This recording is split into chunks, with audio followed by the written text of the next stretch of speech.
एक बार एक जंगल के रास्ते पर से पिता और पुत्र अपने घर की ओर चले जा रहे थे।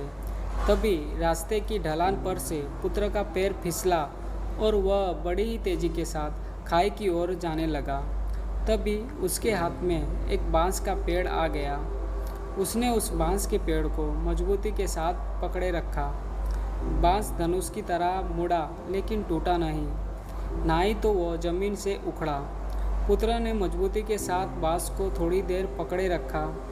थोड़ी देर बाद पिता ने आकर अपने हाथ का सहारा देकर अपने पुत्र को बचा लिया। फिर दोनों घर की ओर चल दिए। रास्ते पर चलते चलते पिता बोला, जान बचाने वाले बांस ने तुम्हें कुछ कहा क्या? तुमने कुछ सुना क्या?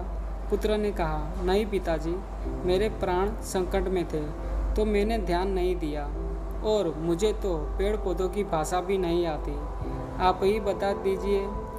पिता बोले, खाई में गिरते हुए तुमने जिस बांस को पकड़ लिया था वो पूरी तरह से मुड़ गया था। फिर भी उसने तुम्हें सहारा दिया और तुम्हारी जान बचा ली। बांस ने जो तुम्हारे लिए जो संदेशा दिया है वो मैं तुम्हें दिखाता हूँ। पिता ने रास्ते में खड़े बांस को पकड़ा और छोड़ दिया। बांस लचक कर वापस अपनी जगह पर लौट गया।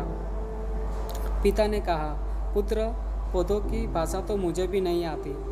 अगर हम सीखना चाहें तो बेजुबान पेड़ पौधे हमें अपने आचरण से बहुत कुछ सिखाने की कोशिश करते हैं। पिता ने कहा, हमें बांस के इसी लचीलेपन को अपनाना चाहिए। तेज हवाएं बांस को झंझोड़कर उसे उखाड़ने की कोशिश करती है, लेकिन वो आगे पीछे डोलता है, मजबूती से धरती पर जमा रहता है। बांस ने तुम्हारे लिए यही संदेशा भेजा है कि जीवन में जब भी मुश्किल दौर आए तो थोड़ा झुककर विनम्र बन जाना, लेकिन कभी भी टूटना मत, क्योंकि बुरा वक्त निकलते ही तुम पुनः अपनी स्थिति में वापस पहुंच जाओगे।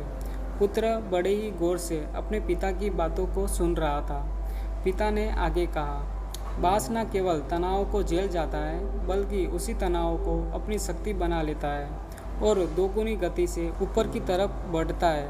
बांस ने तुम्हें यह भी संदेशा दिया है कि तुम्हें अपने जीवन में इसी तरह से लचीले बने रहना है, क्योंकि मुसीबतों के समय हमें टूटना नहीं है, ना ही हमें हिम्मत हारनी है।